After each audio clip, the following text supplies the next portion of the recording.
Nomor satu, pasti kita mau ketemunya sama Tuhan Yesus ya. Yang paling nomor satu, kita mau ketemu sama Tuhan Yesus. Terus sama yang nomor dua, selain Tuhan Yesus, mau ketemu sama Pastor Irwan ya.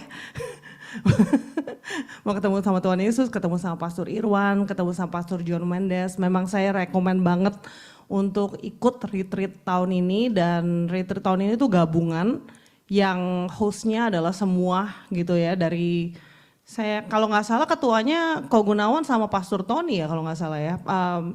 Gembala semuanya itu Pastor Tony gitu. Oh, Brother Gunawan ketuanya. Iya, sama Ko Gunawan gitu. Jadi it's gonna be awesome gitu. They've been working really hard. Jadi saya benar-benar himbau banget semuanya untuk ikut. Mungkin kadang-kadang kalau dipikir ya, aduh ya ada biaya lagi gitu ya, $175 per orang gitu.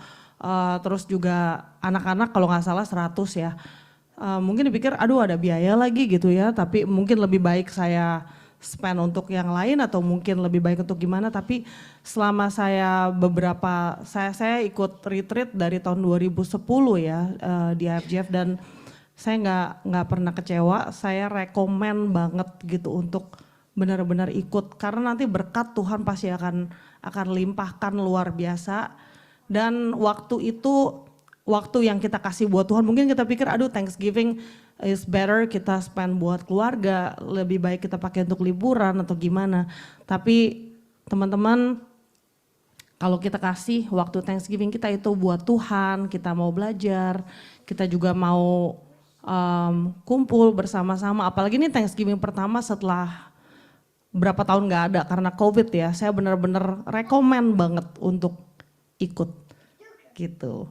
Oke, Tuhan berkati. Mari kita satu dalam doa.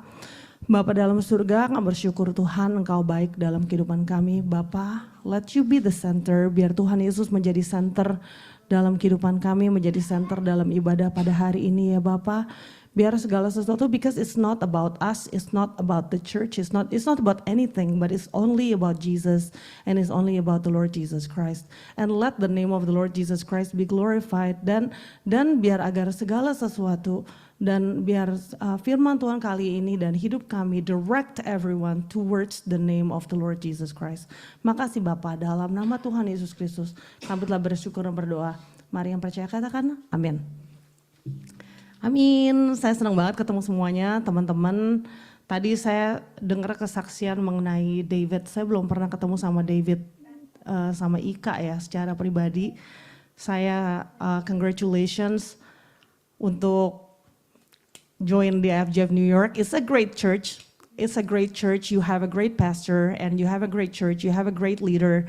And keep on being faithful, karena Tuhan pasti akan menyertai. Ini bukan promosi ya, bukan karena saya di IFGF lalu saya bilang it's a great church, but it is a great church. Jadi stay faithful di IFGF. Tuhan memberkati. Lalu anyway, hari ini saya mau bicara mengenai the ministry of the heart, dan saya yakin nggak kebetulan tadi Ko Peter sharing mengenai David gitu ya, mengenai David punya pelayanan, apa yang David lakukan. Karena kalau kita ngomong mengenai ministry of the heart gitu ya, pelayanan hati, itu nggak mungkin kita tuh jauh-jauh dari sosok yang namanya Daud, bener gak sih? Gitu kan di firman Tuhan, karena dia itu dekat sekali dari segala sesuatu yang dia lakukan, itu mainan hati gitu kan, apa yang Daud lakukan kepada Tuhan. Jadi ini awalnya tuh saya mau cerita dulu, berapa waktu yang lalu saya tuh lagi kerja di luar negeri ya gitu ya, jadi berapa waktu yang lalu tuh, karena namanya lagi kerja di luar negeri kan sendirian gitu ya teman-teman gitu, nggak ada keluarga gitu, nggak ada anak-anak. Biasanya tuh kalau ada keluarga, anak-anak tuh sibuk gitu, boro-boro ada waktu yang namanya nonton sinetron gitu ya, kalau boleh dibilang gitu. Cuman karena waktu itu lagi di luar negeri gitu sendirian, jadi ada waktu nonton sinetron Indonesia gitu. Itu gara-gara mami saya juga sih gitu. Aduh LOL banget ya mami saya waktu itu. Mami saya bilang, aduh nonton nih sinetron Indonesia gitu. Aduh saya bilang, aduh saya paling males nonton sinetron di Indonesia karena nggak tahu kenapa tuh abisnya tuh ntar dipanjang-panjangin. Ntar kalau udah kayak gitu saya udah males gitu udah nonton, kalau udah nggak jelas gitu loh belakangnya gimana gitu. Terus mami saya dengan santai bilang gini, Ya udah ntar kalau misalnya udah nggak jelas baru berhenti nonton katanya gitu. Selama masih bagus ya nonton aja kata mami saya gitu. Jadi waktu saya kemarin di luar negeri sendirian ya udah saya iseng-iseng ya saya nonton gitu itu sinetron. Nah sinetron Indonesia itu ada seorang laki-laki ya biasa lah ya gitu ya. Diperankan dengan memiliki karakter ya kalau dibilang ganteng ya biasa aja sih ya gitu, aktornya ya oke-oke aja lah gitu kan. Cuman diperankan dengan memiliki karakter begitu noble gitu ya, ceritanya sih dia ganteng di sinetron itu gitu. Kayak lalu sangat melindungi si tokoh utama wanita lah ceritanya gitu. Jadi tiap si tokoh wanita itu dalam bahaya, butuh pertolongan, selalu aja tuh diluputkan gitu. Karena ada si tokoh utama pria ini selalu siaga gitu. Jadi ceritanya kalau misalnya mau ada kebakaran misalnya kayak waktu itu gitu ya. Aduh, dia ceritanya si tokoh wanitanya pingsan, dia tonjok itu kaca mobil, dia keluarin si tokoh utama wanita gitu ya.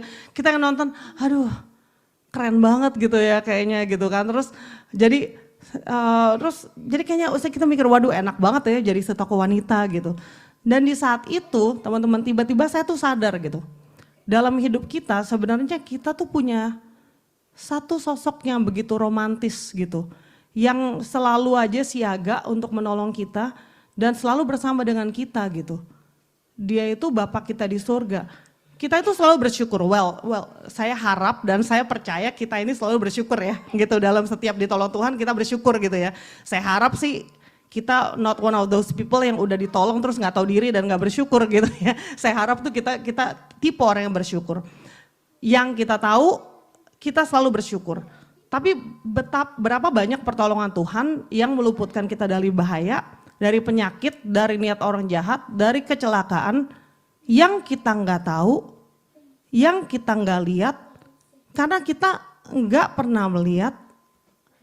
Mungkin kita nggak akan pernah lihat, nggak akan pernah tahu, nggak akan pernah mengalami itu karena si jagoan pria yaitu Tuhan kita, Bapa kita sudah terlebih dahulu mengatur semuanya sehingga kita nggak mengalami bahaya itu, gitu.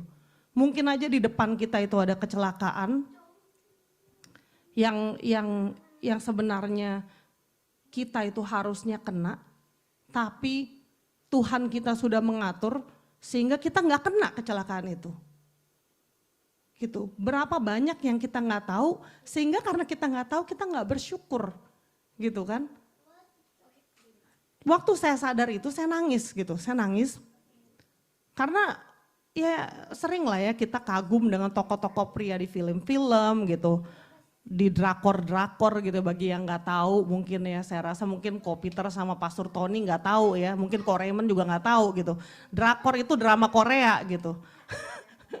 Jadi drama Korea kadang-kadang mungkin saya gitu ya Cilani, Caca gitu atau Cidewi gitu ya mungkin mikir waduh seandainya suami kita kayak begitu gitu kali ya LOL gitu kayaknya.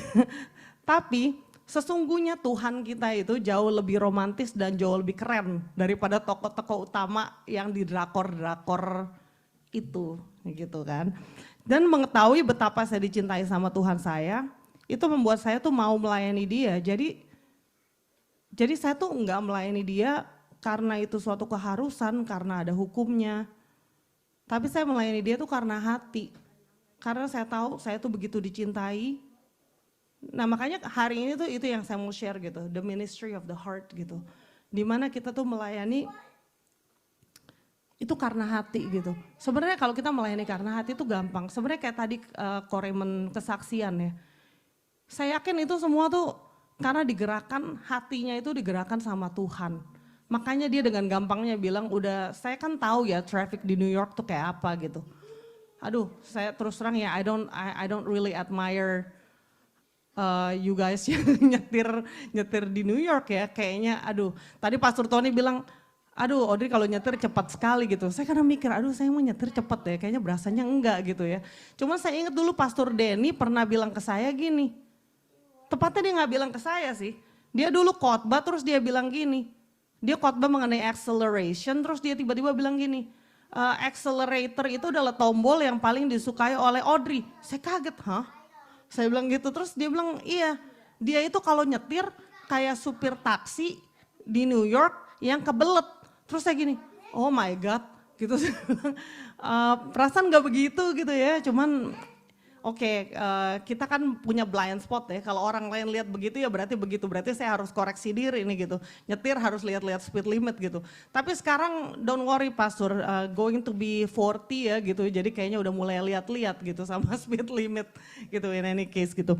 Tapi anyway gitu, jadi jadi kalau Raymond bisa bilang bahwa dengan gampangnya $40 gitu, God bless you. Saya tahu $40 bagi orang yang kerjanya nyetir itu is not easy gitu kan ya, karena sahabat saya di New Orleans gitu, Maya, istrinya koordinator di New Orleans, calon pastor New Orleans, dia tuh juga kerjanya Uber Eats gitu, tapi dia juga kerjanya santai banget gitu. Kalau teman-teman tahu, dia tuh kerjanya kayak, oh ada kebaktian, oke, dia nggak kerja gitu. Oh ada ini, dia nggak kerja. Oh ada jemaat, ada apa, oh ya dia nggak kerja gitu. Kayaknya dia kerjanya santai banget gitu. Dia nggak mikir target, nggak mikir apa gitu.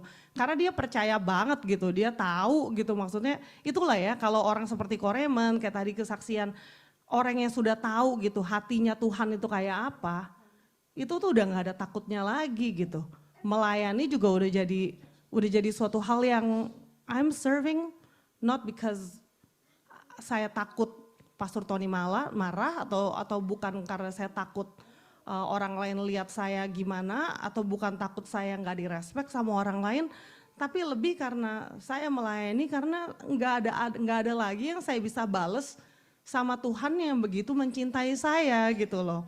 Jadi apa sih artinya gitu yang kita lakukan ini tuh sebenarnya nggak ada artinya gitu sebenarnya.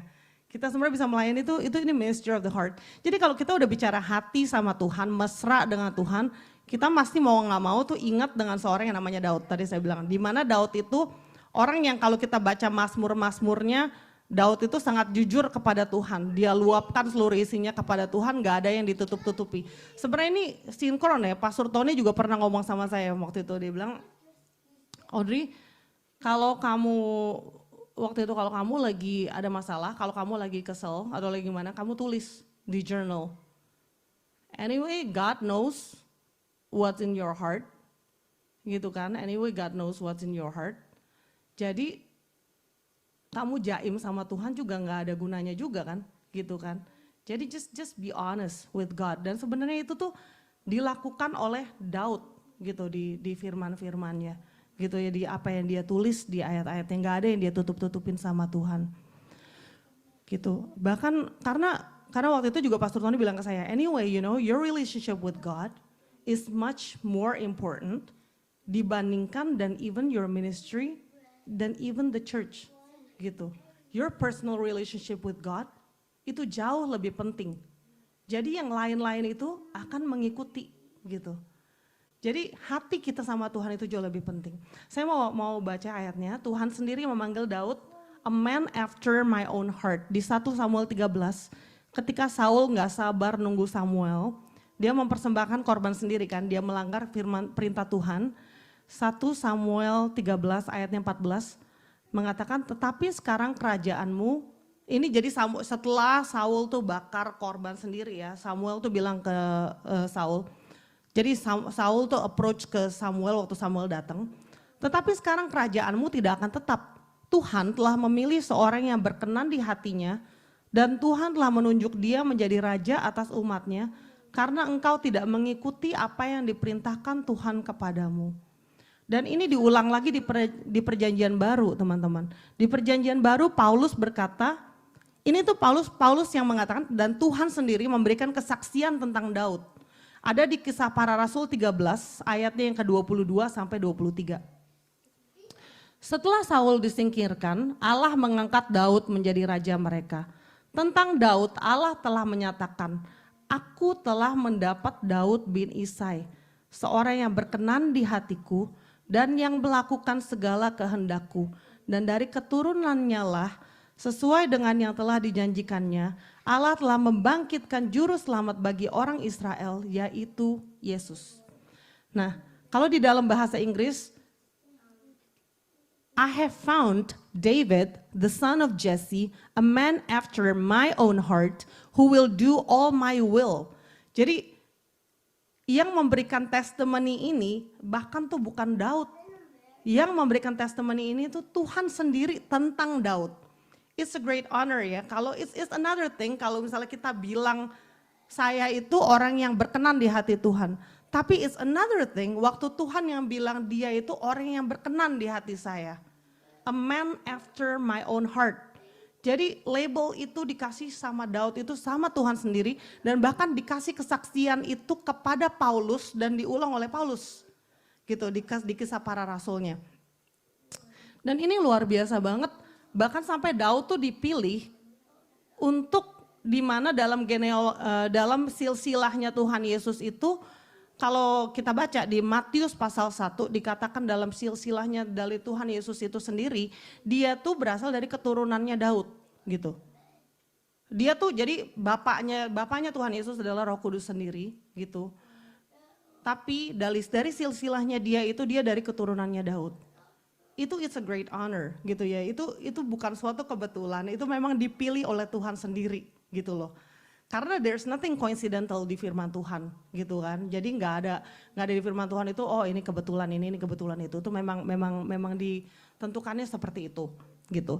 Jadi kalau kita mau baca, saya sebenarnya senang sekali ya silsilah ini gitu. Saya sebenarnya paling males baca silsilah jujur aja. Kalau saya baca firman tuh kadang-kadang saya baca silsilah tuh cepet aja gitu, gitu. Cuman yang silsilah Tuhan Yesus ini luar biasa. Kenapa saya bilang ini luar biasa? Ini tuh menjadi suatu encouragement bagi orang seperti saya dan juga mungkin menjadi encouragement bagi teman-teman semua. Ayo kita boleh ya kita lihat ya di ayatnya yang Matius 1 ayat 1 sampai 16. Mungkin kita nggak ada waktu untuk baca semua, kita baca sendiri aja di rumah. Tapi kalau kita mau baca di ayat yang ke 1 itu ini silsilah Tuhan Yesus Kristus anak Daud keturunan Abraham ya kalau nggak salah ini the book of genealogy of Jesus Christ the son of David the son of Abraham. Lalu ayatnya yang ketiga dikatakan bahwa Juda melalui Tamar itu punya Peres dan Serah gitu ya. Lalu kalau ayatnya yang kelima, kenapa saya lengkap begini nanti saya ada tujuannya. Lalu ada Salmon ya, lalu melalui Salmon bersama dengan Rahab mempunyai Boas. Lalu Boas bersama dengan Ruth punya Obed gitu kan ya. Lalu Obed punya Isai. Lalu Isai punya Daud yang menjadi raja gitu. Dan seterusnya. Kenapa saya berhenti di ayat-ayat tersebut? Waktu saya baca silsilah dari Tuhan Yesus, saya benar-benar kagum sama Tuhan gitu. Karena nama-nama wanita-wanita yang disebut ini, itu tuh bukan wanita-wanita yang seperti mungkin Sarah atau wanita-wanita yang kayak Sarah, Rebecca gitu ya, yang mungkin nggak ada masa lalunya tuh nggak questionable gitu. Tapi nama-nama yang disebut di silsilah Tuhan Yesus ini adalah wanita-wanita yang masa lalunya itu questionable, gitu loh teman-teman. Pernah bikin salah. Bahkan mungkin mereka tuh pernah punya profesi yang gak baik gitu. Mungkin masa lalu mereka tuh bukan mungkin lagi ya benar-benar memalukan gitu masa lalu mereka gitu. Saya rasa mereka juga gak bangga sama masa lalu mereka gitu. Teman-teman pernah gak sih merasa gitu bahwa teman-teman tuh pernah bikin salah gitu. Teman-teman tuh tahu Tuhan tuh sudah mengampuni. Tapi memang ada konsekuensi yang harus kita tanggung atas kesalahan yang pernah kita lakukan gitu. Tapi kesalahan yang kita tanggung itu lebih karena kita harus menanggung masyarakat gitu loh. Tuhan sudah mengampuni, belum tentu masyarakat mengampuni gitu loh. Dan kita harus menanggung itu. Ya kalau misalnya tanya, kamu pernah melakukan itu? Iya saya pernah. Memang dulu saya pernah melakukan itu. Tapi puji Tuhan, Tuhan sudah mengampuni saya. Dan saya sekarang sudah menjadi manusia yang baru. Amin. Gitu kan ya, kita menjadi orang yang lebih baik. Kalau kita baca di Tamar ya perempuan pertama, Kejadian pasal 38. Siapa sih Tamar itu? Kejadian pasal 38. Dia itu menyamar menjadi pelacur dan tidur dengan ayah mertuanya si Judah. Dari hubungan itu lahir anak kembar yaitu Peres dan Zerah. Bayangin, perempuan yang pertama aja itu udah sangat questionable. gitu ya. Lalu perempuan yang kedua itu yang disebut di silsilahnya Tuhan Yesus, itu Rahab. Yosua pasal 2. Siapa sih Rahab? Dia itu seorang harlot di firman Tuhan bilang. Dia seorang pelacur. Dia seorang pelacur yang menyembunyikan pengintai suruhan Yosua. Lalu perempuan ketiga siapa? Dia Ruth. Ruth pasal 1, dia tuh seorang Moab. Seorang Moab itu adalah Moab itu adalah bangsa penyembah berhala. Gitu loh. Dia seorang Moab yang adalah bangsa penyembah berhala yang akhirnya puji Tuhan karena dia ikut dengan ibu mertuanya Naomi, dia menjadi penyembah Tuhannya Naomi, yaitu adalah Tuhan yang kita sembah sekarang. Gitu kan, puji Tuhan. Gitu.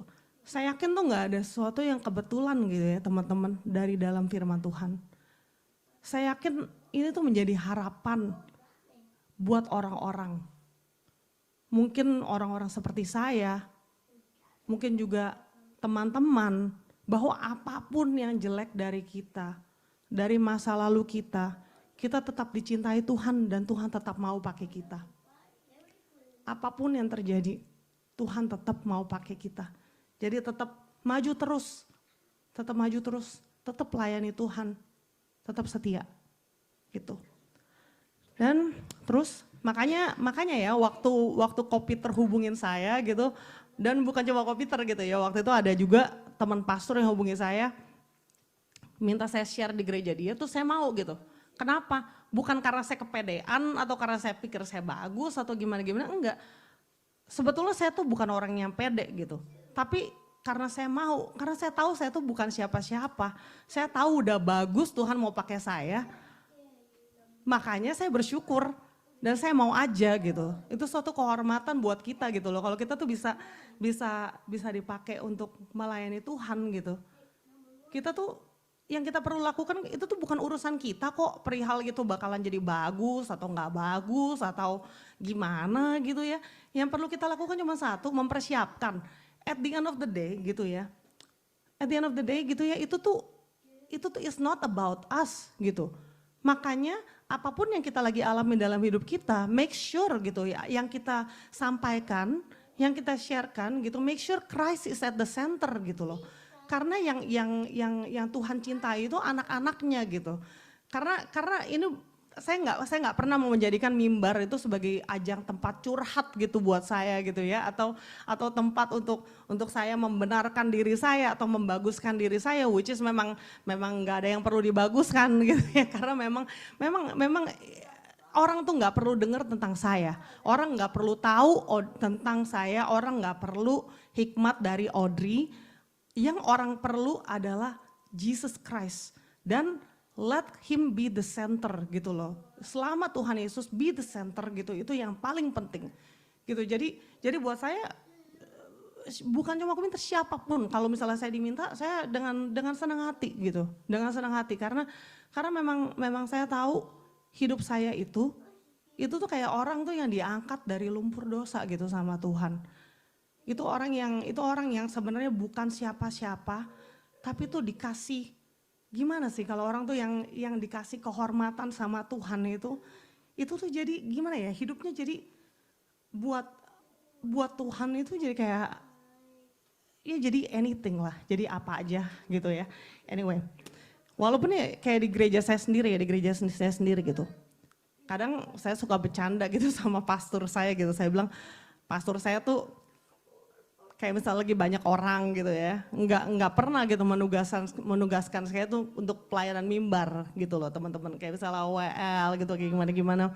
Kadang malah ya udah lama nggak ditugaskan lagi gitu ya, karena waktu itu ya udah banyak orang gitu kan. Tapi belakangan ya gereja kami lagi ada challenge gitu ya. Pastor saya tuh minta saya lagi tuh untuk lead worship gitu. Terus saya ledekin dia, saya bilang aduh, abis manis tepat dibuang ya, giliran lagi banyak orang gitu ya, saya nggak disuruh. Tapi giliran lagi nggak ada orang gitu ya, minta sama saya gitu kan. Tapi it's just a joke gitu, it's just a joke. Tapi sebenarnya ini benar-benar nggak apa-apa gitu loh. Teman-teman itu nggak apa-apa gitu. Kadang mungkin kita pikir, aduh giliran lagi banyak orang kita nggak dipakai. Tapi it's okay, pelayanan itu suatu kehormatan gitu loh. Jadi tunduk aja sama pemimpin. Dikasih tugas puji Tuhan, nggak dikasih tugas juga nggak apa-apa. Yang penting we make ourselves available gitu. Yang penting we be available gitu loh. Kalau misalnya kita dibutuhkan, we be there. Kalau misalnya kita nggak dibutuhkan kayak tadi Ibu Esther bilang, saya hanya hadir untuk doa. Well, siapa bilang hanya doa? Doa itu adalah suatu hal yang paling penting gitu loh. Karena kalau kita berdoa, itu kita minta sama orang tuh yang paling hebat, yang paling bisa, yang paling mampu gitu loh. Di saat kita berdoa, kita tuh mengatakan sama Tuhan, Tuhan saya nggak mampu. Makanya saya ke kamu, makanya Tuhan tuh senang kalau kita berdoa. Kalau kita berdoa, kita tuh agree sama Tuhan. Makanya dibilang kamu tuh nggak mendapat apa-apa karena kamu nggak berdoa gitu. Karena Tuhan kita tuh Tuhan yang nggak suka maksa gitu ya teman-teman. Berapa banyak yang tahu kalau misalnya Tuhan kita tuh suka maksa, sebelum Adam itu makan itu buah, Hawa itu ambil itu buah gitu ya, makan itu buah dari ular gitu ya. Mungkin Tuhan itu udah bilang stop gitu. Tapi Tuhan kita tuh bukan Tuhan tuh yang suka maksa gitu. Makanya dia kasih kita free will gitu. Dan waktu kita berdoa, kita tuh agree sama Tuhan. Kita tuh ada agreement sama Tuhan. Makanya ada dibilang kita tuh waktu Abraham berdoa bagi kota Sodom gitu kan ya, jadi intercessor gitu. Makanya seorang intercessor itu penting sekali gitu teman-teman. Kalau misalnya nggak disuruh pelayanan mimbar, that's okay gitu. Saya harap sih di sini nggak ada yang suka ngambek gitu ya. Karena aduh buang-buang waktu gitu. Malah kalau saya bilang gitu, kalau misalnya dulu saya sering dengar ya, saya nggak mau ke gereja. Kenapa? Karena gereja saya tuh kotor, nggak melakukan COVID yang anti COVID yang itu nggak bersih-bersih atau gimana. Saya bilang gini, kenapa nggak kamu yang bersih-bersih? Kenapa kamu nungguin pastor kamu yang bersih-bersih? Kenapa nggak kamu yang bersih-bersih? Saya bilang gitu, kenapa kita, jadi kalau misalnya kita nggak, kalau menurut saya gitu ya, kalau kita pelayanan gitu, kalau misalnya disuruh pelayanan mimbar, terima aja puji Tuhan, persiapkan dengan baik gitu ya. Persiapkan dengan baik, juga jangan nolak-nolak gitu, karena kadang-kadang tanpa kita sengaja kita nolak-nolak itu juga suatu kesombongan gitu ya. Kenapa saya bilang itu kesombongan? Kita takut kan, kita takut kalau misalnya kita tuh jelek gitu kan, kita takut orang nilai kita jelek gitu kan sebenarnya kan. Tapi sebenarnya kalau kita mau fokuskan hanya kepada Tuhan, it doesn't matter orang mau nilai kita jelek atau bagus gitu. Yang penting kita mempersiapkan diri kita dengan baik. Yang penting kita persiapkan diri kita dengan baik. Fokus kita hanya Tuhan, selebihnya itu udah bukan urusan kita lagi gitu. Selebihnya itu udah urusan Tuhan. Tapi kalau kita nggak disuruh pelayanan mimbar, that's okay. We make ourselves available. Masih banyak pelayanan yang lain. Yang tadi David lakukan, bersih-bersih gereja, teruskan David, teruskan. Karena orang-orang yang seperti itu, saya lihat Tuhan tidak akan pernah berhutang. Tuhan tidak akan pernah berhutang. Saya lihat Pastor Rio suami saya ya. Aduh, teman-teman, waktu saya pertama kali datang, saya lihat dia itu bersihin kamar mandi gereja. Saya lihat dia itu bersih-bersih. Saya lihat dia itu vacuum. Saya nggak pernah lihat Tuhan tuh hutang dalam hidupnya dia. Saya bisa bilang apa? Kayak waktu kita ngurus surat-suratnya dia gitu ya teman-teman. Saya kesaksian sedikit. Pastor Rio tuh orang yang paling laid back, paling santai, paling kalau boleh saya bilang gitu orang paling gak ngurus dirinya sendiri gitu. Kadang-kadang malah saya bilang dia tuh banyak dibully sama orang kalau saya lihat gitu.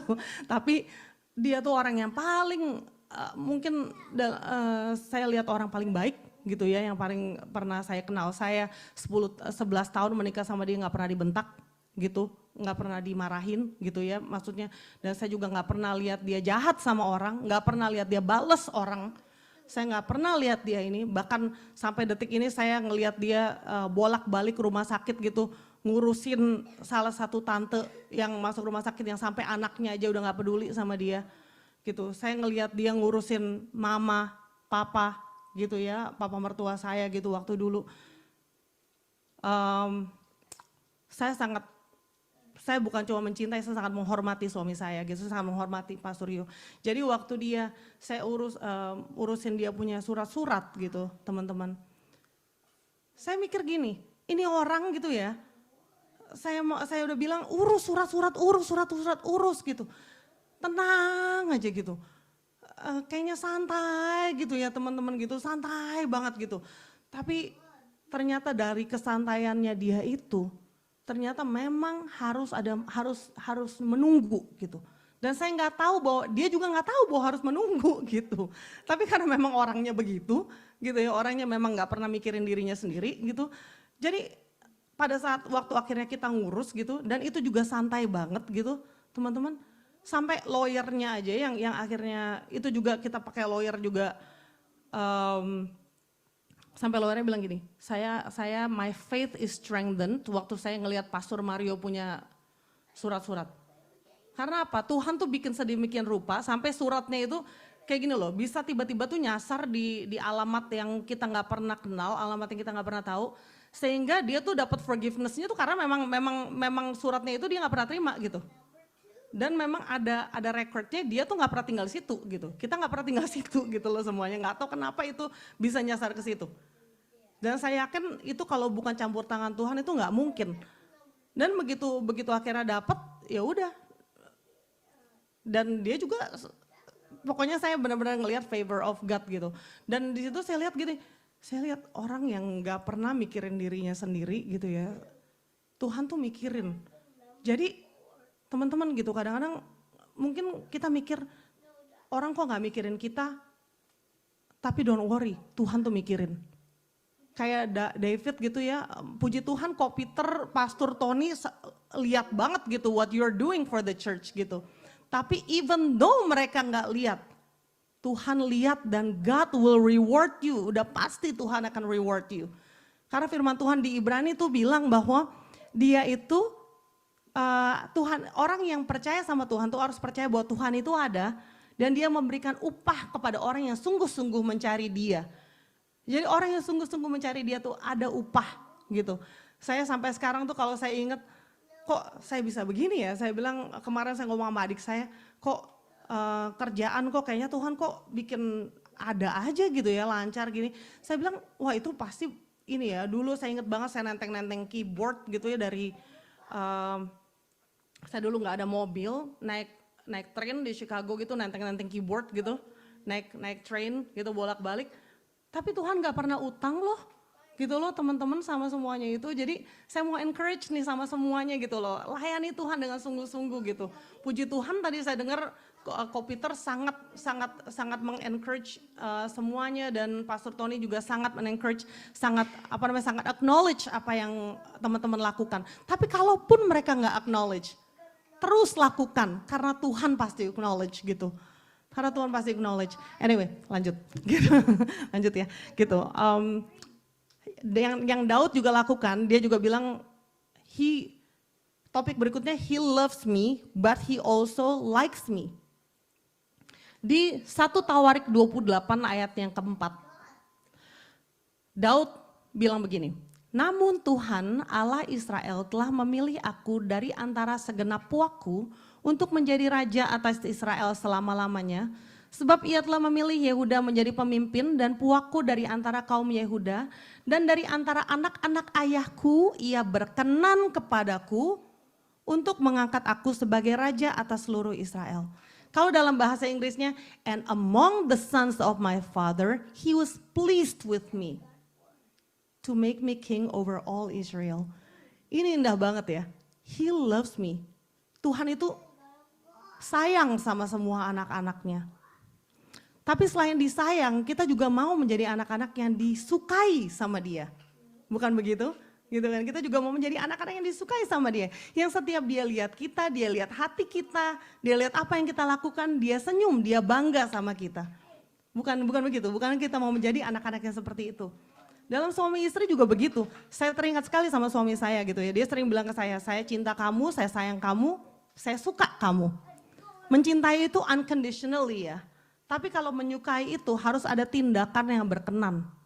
Karena kalau enggak, Nanti ada suami atau istri ngelihat kejelekan suami terus atau kejelekan istri terus, but stay married. Jadi sayang tapi nggak suka. Saya berdoa semua teman-teman yang di sini mencintai dan menyukai pasangan masing-masing. Amin. Apa sih yang dilakukan sama Daud? Apa dia sempurna? Enggak juga ya. Dia juga pernah buat salah. Tapi Daud itu kalau sama Tuhan intimnya itu luar biasa. Dia jujur, dia marah, dia curhatnya ke Tuhan. Nah ini yang kita perlu belajar ya. Kalau marah itu jangan curhat ke sembarangan teman. Kadang-kadang masalah yang sebetulnya itu nggak terlalu parah. Kalau curhat ke orang yang salah bisa jadi masalah panjang. Saya belajar dalam hal ini. Salah satu contoh curhatnya Daud ke Tuhan itu ada di Mazmur 35. Ini cuma salah satu ya teman-teman. Banyak loh curhatnya Daud. Dari Daud, berbantahlah Tuhan melawan orang yang berbantah dengan aku.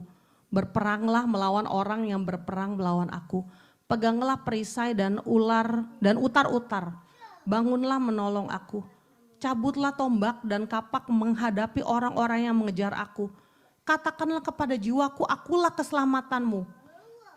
Biarlah mendapat malu dan kena noda orang-orang yang ingin mencabut nyawaku. Biarlah mundur dan tersipu-sipu orang yang merancangkan kecelakaanku. Biarlah mereka seperti sekam di bawah angin, didorong malaikat Tuhan.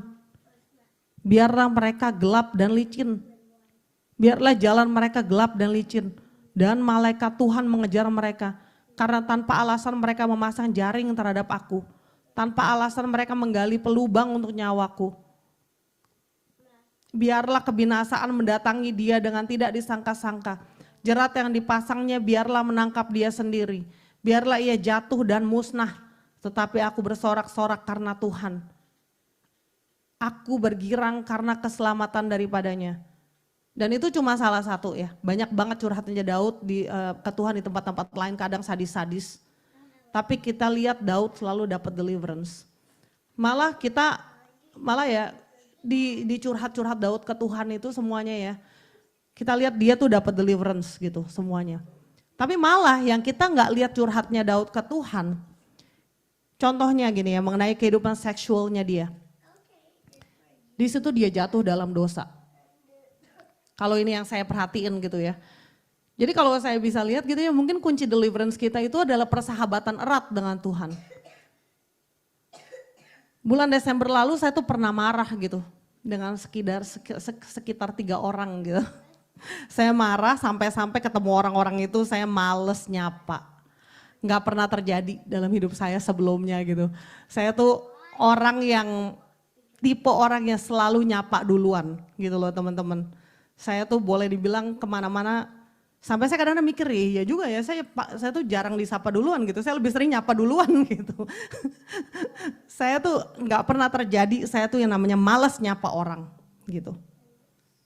Sampai pada saat-saat itu tuh saya takut doa, karena saya tahu momen saya tuh dalam hadirat Tuhan, yang tadinya mau keras-kerasan tuh nggak bisa tuh, hati tuh jadi lunak gitu. Kalau the moment kita tuh dalam hadirat Tuhan tuh udah gak bisa gitu.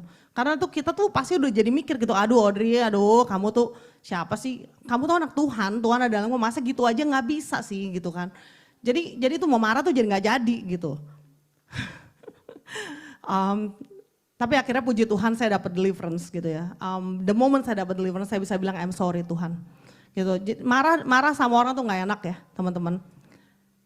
Wajah juga jadi jelek gitu loh teman-teman, karena hati jelek muka jadi jelek gitu loh teman-teman. Ini mungkin lucu ya, tapi serius loh, segala sesuatu tuh dari hati loh, sesuatu dari hati gitu.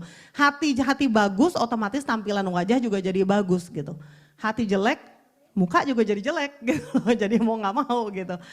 Anyway, jadi ada 2 dosa Daud yang dicatat Alkitab, yang satu adalah sensus, yang 2 adalah jinah dengan Bathsheba. Lucu ya, Bathsheba, and she was seen by David when she was taking a bath. Namanya Bathsheba. Who's taking a bath? Bathsheba was taking a bath. Anak saya nanya, who's taking a bath? Katanya gitu. Jadi pada waktu itu Daud hendak mempersembahkan korban kepada Tuhan setelah sensus gitu ya. Daud mau beli lembu-lembu sama orang yang namanya Arauna gitu. Jadi ini tuh karakter Daud gitu. Daud Daud yang begitu dekat sama Tuhan gitu. Karakternya tuh luar biasa banget gitu. Di 2 Samuel pasal 24 ayat yang ke-18 sampai 25. Dikatakan pada waktu itu datanglah Gad kepada Daud dan berkata kepadanya, pergilah dirikanlah mezbah. Jadi ini setelah dosa sensus ya, setelah dosa sensus gitu, lalu akhirnya Daud bertobat dan akhirnya dia kena tulah gitu ya, karena pada waktu itu zaman hukum Taurat, jadi apa yang dia buat dia harus mendapatkan hukuman. Dan dia mau mempersembahkan mezbah gitu. Lalu dibilang pergilah dirikanlah mezbah bagi Tuhan di tempat penggirikan Arauna orang Yebus itu. Lalu pergilah Daud sesuai dengan perkataan Gad seperti yang diperintahkan Tuhan. Ketika Arauna menjenguk dan melihat raja dengan pegawai-pegawainya mendapatkannya, pergilah Arauna keluar lalu sujud kepada raja dengan mukanya ke tanah.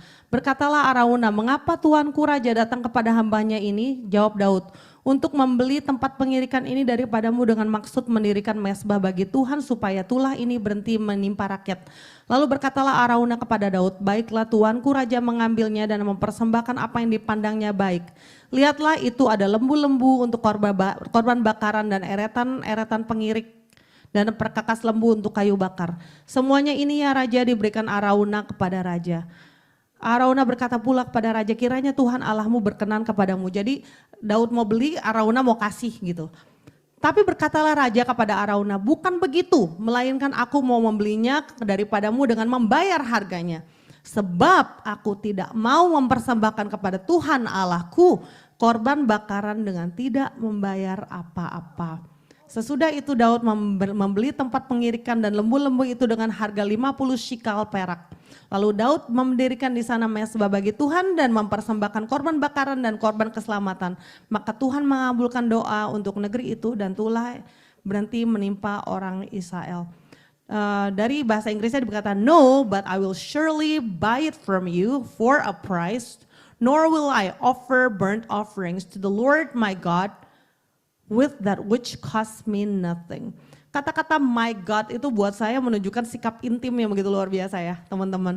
Daud tuh ke Tuhan tuh begitu, dia tuh main hati banget gitu, pakai cinta, makanya itu dia tuh seneng banget gitu melayani Tuhan, memberi ke Tuhan gitu.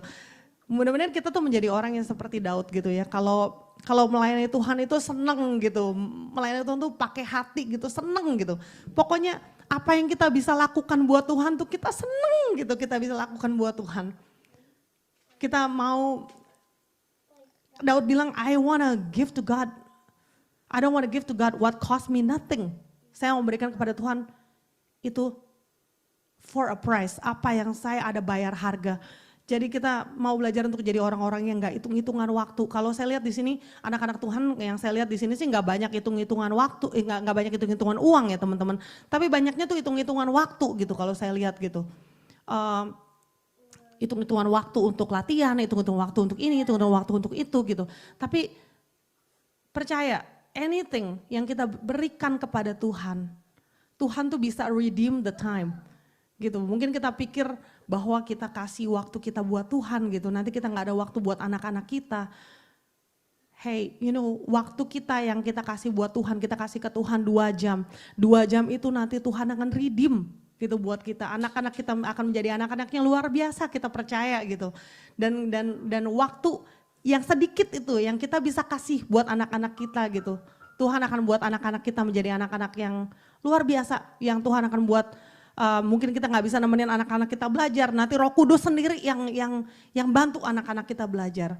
Amin gitu ya. Itu yang saya percaya gitu buat anak-anak saya, itu yang saya percaya banget gitu.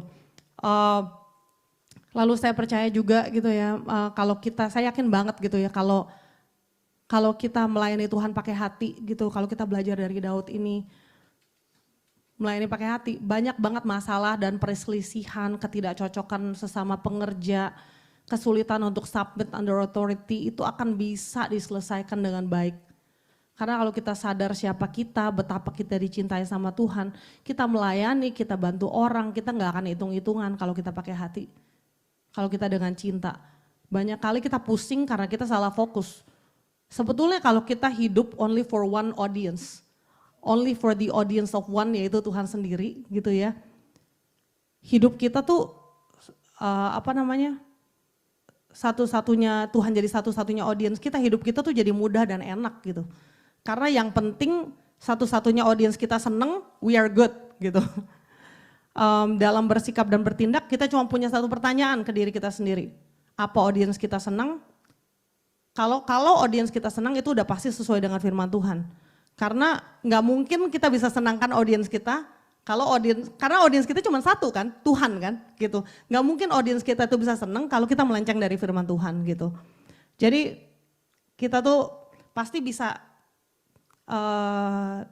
banyak masalah terselesaikan lah, dan banyak kali fokus kita tuh jauh lebih gampang kalau audiens kita tuh cuma satu, yaitu Tuhan sendiri gitu. Itu aja sih yang saya mau share hari ini, cuman itu. Sebenarnya tadi saya mau share satu lagu juga gitu, cuman kayaknya nggak jadi deh gitu. Lagunya tuh sebenarnya judulnya Dan Ku Ingin Mengenalmu. Jadi ulang tahun saya tahun ini, saya bilang ke Pak Suryo itu menjadi tema ulang tahun saya tahun ini gitu. I want to know him more gitu. Saya ingin lebih lagi mengenal Tuhan. Saya serahkan sama Ko Peter, Tuhan berkati. Terima kasih Audrey. I think go ahead ya. Kalau mau silakan, kita mungkin bisa nyanyi bersama ya. Oke, boleh deh. Ya. Judulnya dan Ku Ingin Mengenalmu ya. Apa ya? Dan Ku Ingin Mengenalmu atau apa ya? Mengenalmu ya judulnya. Oh, Mengenalmu ya judulnya. Mengenalmu.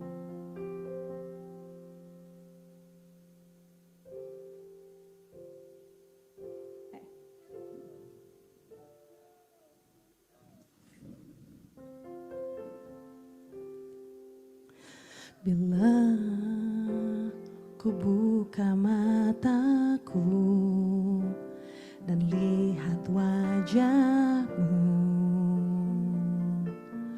ku terkagum. Bila ku lihat hidupku dan karya tanganmu, ku tersanjung karena semua yang baik dalam hidupku itulah karyamu. Kau beri kesempatan yang baru dan ku ingin mengenalmu Tuhan lebih dalam dari semua yang ku kenal. Tiada kasih yang melebihimu, ku ada untuk menjadi penyembahmu. Yuk sama-sama yuk. Bila ku buka mataku, bila ku buka mataku dan lihat wajahmu, ku terkagum. Bila ku lihat hidupku dan karya tanganmu, ku tersanjung karena semua yang baik dalam hidupku itulah karyamu. Kau beri kesempatan yang baru dan ku ingin mengenalmu Tuhan lebih dalam dari semua yang ku kenal. Tiada